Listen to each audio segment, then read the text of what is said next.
গরম মানেই তো সেই ঝিঙে, ভিন্ডি আর হচ্ছে পটল। তো বাঙালি এই তিনটে সবজিকে ঘুরিয়ে ফিরিয়ে নানা রকমভাবে বানানোর চেষ্টা করে।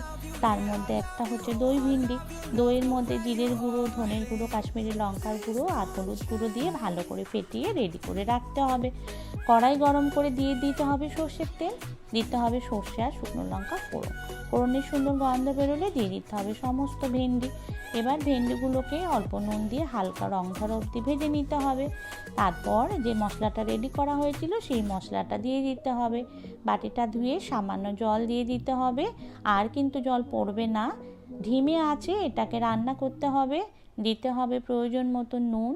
মিষ্টিটা দিতে পারেন যদি দই খুব টক হয়, না হলে কিন্তু দরকারই হবে না। এইভাবে রান্না করতে করতে ঢেকে ঢেকে যখন ভিন্ডি গলে আসবে তখন নামিয়ে নিলেই রেডি হয়ে যাবে এই দই ভিন্ডি, যেটা কিন্তু